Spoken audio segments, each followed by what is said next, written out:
Donc merci pour vos présentations. Donc on va continuer avec Monsieur Mariage pour introduire l'entrepreneuriat et la passion. Et suite à ça, réagir et apporter vos petites anecdotes par rapport à votre création d'entreprise. Bon, je vais être relativement rapide sur le fond parce que c'est pas l'objet. L'objet aujourd'hui c'est plutôt d'échanger, de voir ce qui est possible, comment on crée, comment on ose créer, etc. C'est pas trop les chiffres et sur l'entrepreneuriat sportif.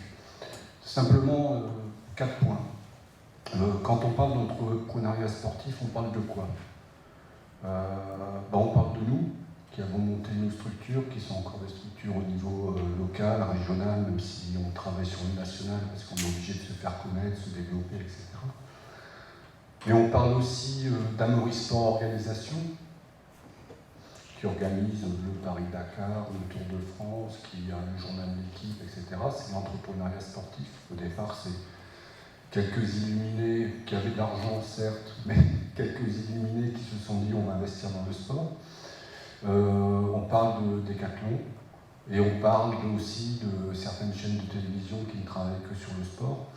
Et aujourd'hui, très clairement, l'entrepreneuriat sportif, ce secteur-là, est un secteur économique comme les autres. Il y a encore 10, 15, 20 ans, on pouvait s'interroger sur la chose, est-ce que c'était faisable, est-ce que c'était jouable par rapport aux grands groupes, etc. Aujourd'hui, on ne se pose plus la question. Il y a plein de choses qui fonctionnent. Là, vous avez eu 4 exemples qui sont dans des domaines d'activité très différents.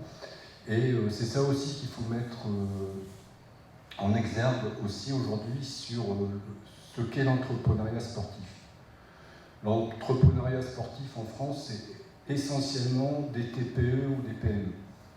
Et j'emploie à bon escient le mot d'entreprise, parce que c'est ce qui va nous différencier, on va en reparler tout de suite après, du système associatif.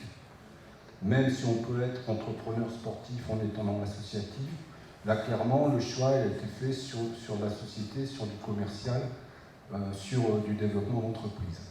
Et de quoi on parle? En fait, on parle d'un secteur d'activité qui est très très large. Quand vous regardez ce qu'est l'entrepreneuriat sportif aujourd'hui, c'est de la distribution, c'est de la vente d'articles, etc. Sur des créneaux qui n'étaient pas encore pris, qu'il faut développer, et donc il suffit là de trouver le créneau et essayer de développer son créneau. Je vais prendre un exemple plus récent. J'ai accompagné un ancien étudiant STAPS qui est en train de monter un site de vente par Internet. Le concept il est très simple. C'est des t-shirts qui sont bien coupés, qui sont de bonne facture, etc. Et sur les t-shirts, il y a un dessin avec un fait remarquable dans les JO. La victoire de Jess Owen, etc. etc.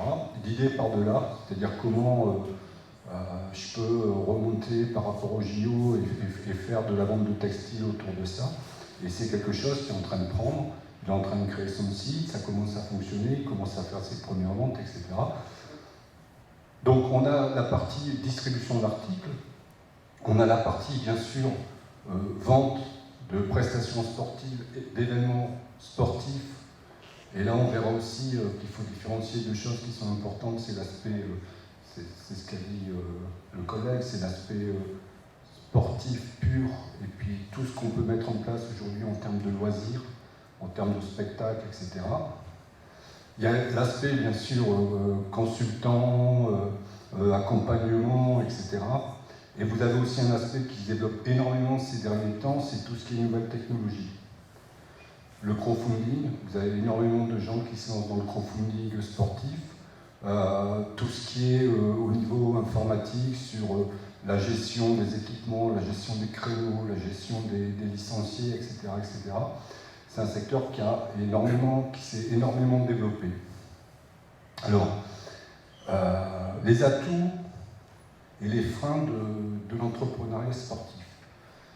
Les atouts, ils sont énormes, parce qu'il y a encore un tas de choses à développer. Il suffit de réfléchir, de regarder ce qui existe et trouver ce qui n'existe pas. Et puis oser se lancer. Il y a encore un tas de choses qui sont possibles aujourd'hui et qui peuvent fonctionner. Les freins qu'on a, paradoxalement, c'est la structuration du mouvement sportif. On a une structuration du mouvement sportif en France, vous le savez, qui est extrêmement complexe entre l'État, les fédérations, etc. Il est extrêmement difficile dans certaines activités d'intégrer un marché potentiel extrêmement fort qui est le marché du mouvement sportif, qui continue à voir l'entrepreneuriat sportif comme un secteur concurrentiel par rapport à leur monopole, et on a quelquefois de grosses difficultés à fonctionner avec eux, sauf à passer des partenariats, etc. Aujourd'hui, vous voulez, je ne sais pas si c'est ton cas, mais vous voulez créer des activités équestres ou des activités, etc., commerciales. Dans bon nombre de disciplines, c'est difficile de ne pas passer par l'affiliation à la fédération. Pour des raisons de réglementation, vous n'en avez pas forcément besoin dans votre activité parce qu'elle est normée, elle est réglementée, vous faites tout ce qu'il faut au niveau sécurité, etc.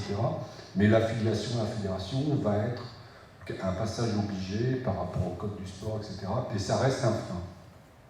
Mais il y a de nombreux atouts à côté. Il y a de nombreux atouts. Donc voilà un rapide panorama. Si, quand même, une petite anecdote, j'ai regardé au niveau des entrepreneurs sportifs en France, ceux qui venaient de la filière STAPS et qui avaient, à l'issue de leur parcours STAPS, été vers une création d'entreprise. C'est 5%.